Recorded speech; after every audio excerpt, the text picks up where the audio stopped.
ওয়া রাহমাতুল্লাহি ওয়া বারাকাতুহু। এই যে হিন্দুস্তানের কথা শুনলেন, হিন্দুস্তানের হিন্দু ভাইদের স্লোগানটা কি? জয় মা কালী, জয় মা সরস্বতী, জয় মা দুর্গা, জয় হনুমান, জয় শ্রীরাম। আর বিশ্বের 20 কোটি মুসলমানের স্লোগান কি? যে স্লোগান মুসলিম লীগ ধারণ করেন, আসেন আগে সেই স্লোগানটা দিয়ে নেই। নারায়ে তাকবীর, নারায়ে তাকবীর। শুনেন, এই নারায়ে তাকবীর স্লোগান শুনলে হিন্দু দাদাদের ধুতি খুলে যায়। 500 বছরে নারায়ে তাকবীর আল্লাহু আকবার স্লোগান দিয়ে আমরা ভারত শাসন করেছি। মুসলমানরা 550 বছর ভারত শাসন করেছে, বাংলা শাসন করেছে। আজকে আমাদেরকে হুমকি দাও, অতীতকে মনে রাখো। বাংলার 18 কোটি মুসলমান আছে, সেনাবাহিনী লাগবে না। বাংলার 18 কোটি মানুষের মধ্যে অর্ধেক মানুষ যদি তোমাদের সামনে দাঁড়ায়, পালাবার পথ পাবে না। পাবে? হাজিরানে মজলিস, শেখ হাসিনা তোমাদের এজেন্ট ছিল। এই দেশের আমাদের সন্তানরা, আমাদের ছাত্র জনতা যখন তাকে আন্দোলন করে দেশ থেকে বিতাড়িত করে দিয়েছে, তখন বাবুদের মাথাটা গরম হয়ে গেছে যে বাংলাদেশ দখল করার যে ষড়যন্ত্র ছিল সেটা মাঠে মারা গেল। তো তোমাদের আমাদের একটা হাই কমিশন অফিস আছে দিল্লিতে। তো কলকাতার হিন্দুদের আর আগরতলার হিন্দুরা যেন কলকাতায় গিয়ে বাংলাদেশ থেকে ভিসা না নিতে হয় কষ্ট করে, এই জন্য আমরা কলকাতাতে আর আগরতলাতে 2টা ভিসা অফিস করেছি। তোমরা যখন এটা ভাঙছো, এটারে অগ্নিসংযোগ করছো, তাহলে তোমরা আর আমাদের বাংলাদেশের ভিসার প্রয়োজন নাই, এটাই তো ধরে নেব।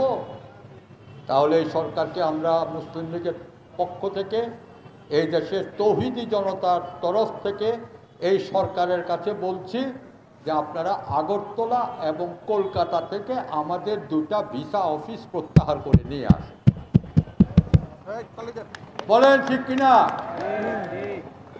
এটাই আজকে তত্ত্বাবধায়ক সরকারের নৈতিক দায়িত্ব, যে জনগণের টাকা খরচ করে তোমাদের সুবিধার জন্য আমরা যে ভিসা অফিস করেছিলাম, তোমরা যখন এটা ভাঙচুর করেছো, আমরা সেখানে আর আমাদের অফিস রাখবো না।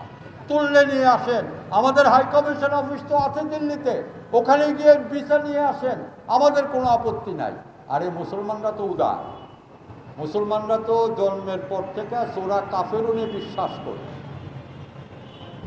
কোনো বেশি নাড়াচাড়া করো না, 7 রাজ্য কিন্তু তোমাদের হাতের বাইরে চলে গেছে। হ্যাঁ, এই দেশের জনগণ যদি 7 রাজ্যের স্বাধীনতার আন্দোলনকে সমর্থন করে, দিল্লি তুমি 7 রাজ্য রাখতে পারবে না। পার্বত্য চট্টগ্রাম দখল করতে চাও, আসো দেখি পার্বত্য চট্টগ্রাম নিতে পারো কিনা। আমরাও 7 রাজ্যকে স্বাধীন করার জন্য আজকে থেকে ওয়াদা করব, গোটা 18 কোটি মানুষে 7 রাজ্যকে স্বাধীন করে দিতে হবে। তাহলে আমাদের নিরাপত্তা নিশ্চিত হবে। 7 রাজ্যে যাওয়ার জন্য শেখ হাসিনা আমাদের বুকের উপর দিয়ে ট্রানজিট দিয়েছে, ট্রানজিট নয়, করিডোর। হ্যাঁ, আমাদের বুকের উপর দিয়ে করিডোর দিয়েছে। তার সৈন্য যাবে 7 রাজ্যকে নিয়ন্ত্রণ করার জন্য। আমাদের দেশের উপর দিয়ে সৈন্য নিয়ে যাবে, আর আমাদের ছেলেরা বসে বসে আঙ্গুল চুষবে। আরে আমাদের তো মাথার মধ্যে কাপড়ের কাপড় বাঁধা আছে বেটা, আমরা তো শির দিয়ে দিব কিন্তু শিরস্ত্রাণ দেব না। এটাই হলো মুসলমানদের চরিত্র বৈশিষ্ট্য। আজকে আমরা আপনাদের কাছে এসেছি, মুসলিম জাতিসত্তার চেতনা ব্যতীত ভারতীয় আগ্রাসনকে মোকাবেলা করা যাবে না। বাংলার মুসলমানরা যেদিন মুসলিম জাতিসত্তার, মুসলিম জাতীয়তাবাদের চেতনায় ঐক্যবদ্ধ হবে, তাহলে ভারত কেন, পৃথিবীর কোনো শক্তি বাংলাদেশের উপরে আধিপত্য স্থাপন করতে পারবে না। শুনেন, খ্রিস্টান বিশ্ব, অমুসলিম বিশ্ব অন্ধভাবে সমর্থন করছে কাকে? ইসরায়েলকে। ফিলিস্তিনি নারী পুরুষ শিশুর হাতে কোনো অস্ত্র নাই। 1948 সাল থেকে তারা স্বাধীনতার জন্য লড়াই করে যাচ্ছে। প্রতিদিন 300 থেকে 400 ফিলিস্তিনি মুসলমান নিহত হচ্ছে, বাংলাদেশে 18 কোটি মুসলমান।